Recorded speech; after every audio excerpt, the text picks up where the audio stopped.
এই এলাকায় সাধারণ মানুষের উপর যদি কোনো অত্যাচার নির্যাতন হয় এবং সেটার সাথে যদি কোনো বিএনপির নেতা কর্মী জড়িত থাকে তাহলে আমার চেয়ে খারাপ কেউ হবে না তার সাথে।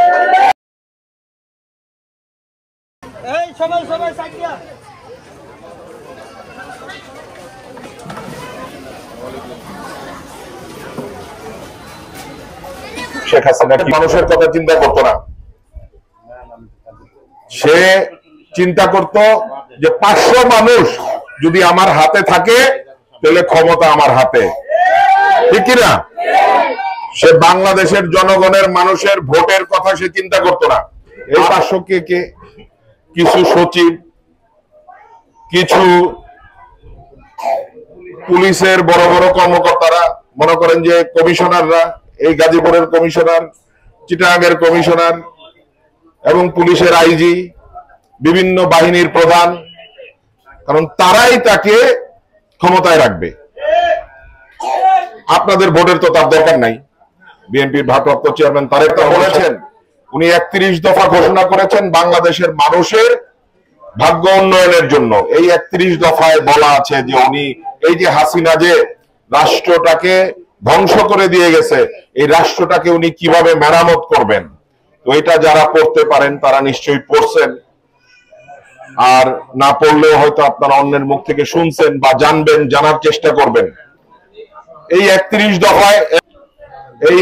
দফায় উনি আমাদের সকল শ্রেণী পেশার মানুষের জন্য যে তাদের ভাগ্যের উন্নয়নের জন্য যে ব্যবস্থা রাখছেন সেই কথাগুলো, এই পয়েন্টগুলো এখানে বলা আছে। মান্নান সাহেব অধ্যাপকের মান্নান সাহেব ব্যবহার হওয়ার পরে আপনাদের জন্য যারা গার্মেন্টস কর্মী ছিলেন, যারা শ্রমিক ছিলেন, তাদের জন্য অনেকে দরখাস্ত করলে উনি 5,000 10,000 টাকা করে অনুদান দিতেন। সেই জন্য এই সরকার এসে কি করলেন, ওনার নামে মামলা দিয়েছেন। শুধু মামলা দিয়েছেন তো অনেক, আপনারা দেখেছেন দীর্ঘ সময় ওনাকে নির্যাতন করে কারাগারে রেখে তিলে তিলে ওনাকে মারা হয়েছে। রাষ্ট্রপতি জিয়া রহমান এই গার্মেন্টস শিল্প প্রতিষ্ঠা করেছিলেন। আজকে যেখানে মা বোনরা কাজ করতে পারছেন, তাদের জীবিকা নির্বাহ করতে পারছেন। দেশনেত্রী বেগম খালেদা জিয়া ক্ষমতায় আসার পরে 8ম শ্রেণী পর্যন্ত মেয়েদের শিক্ষা ব্যবস্থা ফ্রি করেছিল। পরবর্তীতে এই স্বৈরাচার হাসিনা ক্ষমতায় আসার পরে সেইটা বন্ধ করে দেওয়া হচ্ছে। আমরা আশা করি আপনাদের ভোটে যদি আমরা আগামী সরকার বিএনপি গঠন করতে পারে, এই মেয়েদের শিক্ষা ব্যবস্থা সেটা পুনরায় আবার চালু করা হবে ইনশাআল্লাহ। রনি ভাইয়ের কি আছে, এই যে বৃদ্ধ মহিলা উনি ওনার মায়ের মতো দেখে, এই যে বৃদ্ধ পুরুষ ওখানে বসে আছে মুরব্বী, উনাকে বাবার মতো দেখে, যুব সমাজকে ভাইয়ের মতো দেখে, এই নিয়ে উনি বেঁচে আছে। তাই আমরা আগামী দিনে মান্নান স্যার যোগ্য সন্তান জন্ম দিয়েছে না অযোগ্য সন্তান জন্ম দিয়েছে, এটা পরীক্ষা করা দরকার আছে না?